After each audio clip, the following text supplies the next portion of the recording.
പോക്കറ്റടി സംഘം കോഴിക്കോട് പിടിയിൽ. താമരശ്ശേരി സ്വദേശി ഷമീർ, കൽപ്പറ്റ സ്വദേശി യൂനിസ് എന്നിവരെയാണ് കുന്നമംഗലം പോലീസ് കസ്റ്റഡിയിലെടുത്തത്.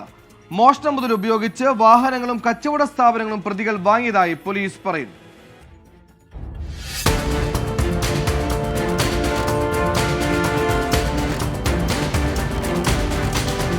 കോഴിക്കോട്, താമരശ്ശേരി, കൊടുവള്ളി, വയനാട് ഭാഗങ്ങളിൽ സമാനമായ നിരവധി കേസുകളിലെ പ്രതികളാണ് പിടിയിലായ രണ്ടുപേരും. നരിക്കുനിക്ക് സമീപം ബസ് യാത്രക്കാരന്റെ പോക്കറ്റ് അടിച്ചതുമായി ബന്ധപ്പെട്ട പരാതിയിലാണ് അറസ്റ്റ്. താമരശ്ശേരി അമ്പലത്തോട് അറയിൽ ഷമീർ, കൽപ്പറ്റ വേങ്ങപ്പള്ളി പാറയ്ക്കൽ യൂനിസ് എന്നിവരാണ് പിടിയിലായത്. മോഷണ മുതലുകൾ ഉപയോഗിച്ച് വാഹനങ്ങളും കച്ചവട സ്ഥാപനങ്ങളും അടക്കം പ്രതികൾ വാങ്ങിയതായി പോലീസ് പറയുന്നു. കളവകത്തിൽ ഈ പോക്കറ്റടി ഇതുപോലുള്ള കേസുകൾ പെടുന്ന സ്ഥിരമായിട്ട് അവർ ഈ തിരക്ക് ഉണ്ടാകുന്ന സ്ഥലത്ത് ഇപ്പോൾ കഴിഞ്ഞ ദിവസം CM മങ്കാമിൽ ഉറൂസ് നടക്കുകയാണ്. അതുമായി ബന്ധപ്പെട്ട് ഏതാണ്ട് 10-20ഓളം പേര് ഗ്യാങ്ങായിട്ട് വന്നിട്ടുണ്ട്. പലരും പല മേഖല കേന്ദ്രീകരിച്ചിട്ടാണ് അവർ ചെയ്യുക.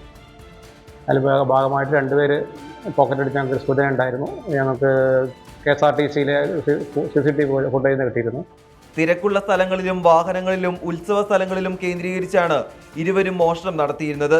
സംശയം തോന്നാതിരിക്കാൻ മെച്ചപ്പെട്ട വസ്ത്രധാരണവും ബാഗും പ്രതികൾ കൈവശം വെച്ചിരുന്നതായും പോലീസ് പറഞ്ഞു. 24 കോഴിക്കോട്.